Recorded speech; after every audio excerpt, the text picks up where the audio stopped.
Jangan lupa like, comment, and subscribe channel YouTube TVRI Bengkulu dan nyalakan lonceng notifikasinya.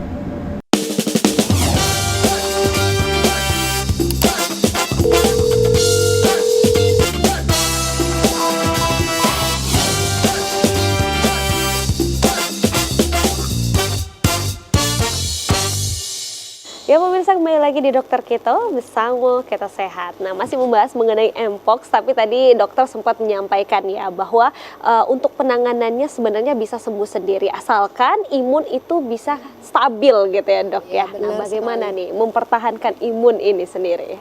Ya, mempertahankan imun yang stabil ya. Jadi sebenarnya ini hal-hal sederhana ya, tapi sering diabaikan oleh masyarakat kita. Jadi yang pertama itu dari makan. Pola makan harus diet yang seimbang ya. Lalu dari konsumsi, dari pola hidup bersih dan sehat ya. Menerapkan cuci tangan dengan air mengalir dan sabun. Lalu berolahraga ya. Olahraga yang teratur itu sangat penting ya. Jadi tidak perlu aktivitas yang berat. Sisakan 30 menit sehari. Jadi seminggu itu ada 150 menit aktivitas fisik yang ringan saja seperti berjalan kaki itu sudah cukup. Selain itu yang paling penting ini yang sering diabaikan adalah istirahat yang cukup. Jadi tidur yang cukup dan berkualitas itu bisa meningkatkan sistem imun kita. Baik, jadi memang ada hal-hal yang harus kita perhatikan ya dok ya untuk kesehatan kita. Karena bukan hanya Mpox aja ya, tapi juga penyakit-penyakit lainnya. Tapi satu hal nih, kayaknya juga membuat kita sadar gitu ya setelah COVID kemarin dengan cuci tangan, terus juga pola hidup benar, menggunakan masker ketika kita sedang flu gitu, itu adalah sesuatu hal yang merubah apa ya, kebiasaan dan tradisi tentunya ya, jadi lebih baik lagi. Nah, untuk dokter Lisda mungkin ada yang pertanyakan? Nah, ini sampai kita pada pertanyaan mungkin agak lebih klinis kali ya. Mungkin untuk bekal kami juga nih dok yang ada di Vaskes Primer, di Vaskes tingkat 1, apa sih sebenarnya perbedaan gejala antara cacar yang biasa, cacar air ya kalau orang awam. Benar sekali. Ya, campak, dan yang kedua herpes zoster. Herpes itu yang masyarakat pada tahu sih sebenarnya ya, yang dia satu bagian terus kayak melepuh, kayak rasa terbakar gitu dok. Nah, apa sih perbedaannya? Gitu? Perbedaannya ya, jadi kalau dari demam, dari Mpox ini biasanya demamnya itu tidak setinggi yang cacar. Mpox itu biasanya di atas 38 derajat Celcius saja. Nah, terus kalau yang cacar air itu biasanya di atas 39. Nah, kalau campak itu lebih tinggi lagi biasanya ya, di atas 40 derajat Celcius. Terus kalau dari lesi kulit juga berbeda ya, jadi penyebarannya itu berbeda. Jadi kalau Mpox tadi sudah saya sebutkan bahwa dia kebanyakan di muka. Kalau cacar kebanyakan di tubuh, di tubuh ya. Kalau campak itu lesinya sendiri berbeda ya dok ya. Jadi kalau campak dia tidak vesikal atau berisi air. Dia biasanya kemerahan saja dan terasa gatal dan menyebar di seluruh tubuh. Dan kalau herpes itu biasanya dia menumpuk ya, lesinya cuma di satu tempat saja. Jadi artinya memang ada perbedaan baik dari gejala prodromalnya ya dok. Iya benar. Pertama dari demamnya berbeda polanya, lalu juga dari lesinya. Tapi tentunya mungkin kita memastikannya harus dengan konfirmasi lewat pemeriksaan laboratorium. Iya benar sekali. Jadi konfirmasi labor PCR tadi itu yang memastikan diagnosisnya. Oke, siap. Iya, baik dokter. Silakan dokter, lanjut kembali. Lanjut ya. Nah, ini tadi kita batas yang sini ya. Jadi gejala Mpox ini sangat mirip ya seperti yang dokter Lisda sudah tanyakan tadi dengan cacar dan infeksi virus-virus lainnya. Dan diagnosis pastinya itu harus dikonfirmasi dengan pemeriksaan labor PCR. Nah, sebenarnya sudah ada di slide. Jadi ini perbedaan antara si Mpox, cacar air dan juga campak karena dia sangat mirip-mirip. Jadi demamnya itu tadi ya, kalau Mpox biasanya lebih dari 38 derajat Celcius, cacar air itu lebih dari 39, dan kalau campak itu lebih tinggi lagi, mencapai 40. Nah, demamnya ini juga biasanya Mpox biasanya 1-3 hari, cacar air lebih cepat 0-2 hari, campak itu bisa bertahan sampai 4 hari. Nah, ini penampakan ruam. Jadi si mpox sama cacar air itu memang mirip-mirip ya. Ada makula, papula, vesikel. Dan kalau campak itu memang berbeda. Jadi dia tidak vesikel ya dok ya. Dia lebih ke ruam kemerahan seperti itu. Nah perkembangannya dari perkembangan ruamnya ini, mpox itu sangat lambat. Jadi dia bisa bertahan 3-4 minggu. Kalau cacar air dia cepat dan campak juga 1 minggu biasanya sudah mereda. Nah kalau distribusi ruam ini yang saya sebut tadi ya. Kalau mpox biasanya dia dimulai dari kepala dan lebih padat di bagian wajah kita. Dia bisa menyerang sampai ke anggota badan dan bisa muncul di telapak tangan dan telapak kaki juga. Tapi berbeda di cacar air, dia lebih padat itu di bagian tubuh dan biasanya tidak ada di telapak tangan dan kaki. Berbeda dengan campak, dia menyebar ya.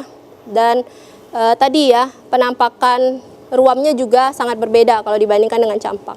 Nah, penampakan yang khas ini yang sudah saya sebutkan bahwa mpox itu biasanya disertai dengan pembesaran kelenjar getah bening, baik di selangkangan dan lain-lain. Jadi sudah terjadi limfadenopati. Nah, ini siapa saja sih orang yang beresiko untuk terkena mpox ini ya?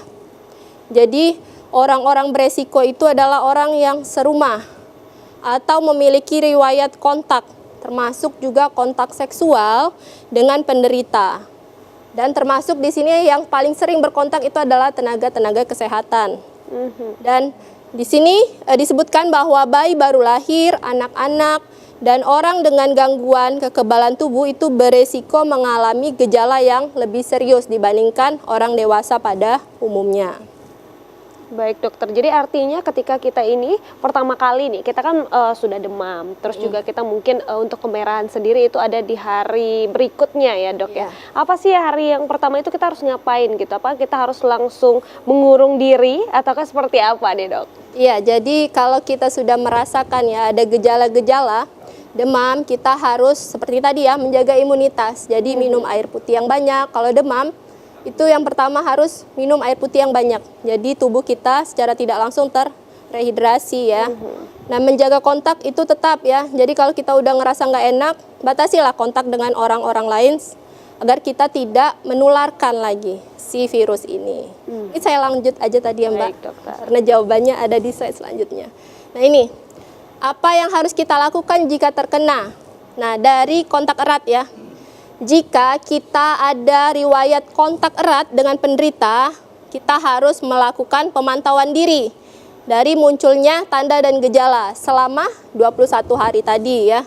Sejak terpapar atau kontak dengan orang tadi dan batasi juga dengan kontak dengan orang yang lainnya. Nah, itu kalau kita melakukan kontak erat dengan penderita. Nah, apa yang harus kita lakukan juga kalau gejalanya itu muncul? Yang harus kita lakukan, kita harus hubungi fasilitas layanan kesehatan untuk mendapatkan saran lebih lanjut dan untuk melakukan pemeriksaan labor tadi untuk diagnosis pastinya. Nah, jika hasil labor kita itu positif mpox, apa yang harus kita lakukan? Kita harus tetap berhubungan dengan penyedia fasilitas layanan kesehatan.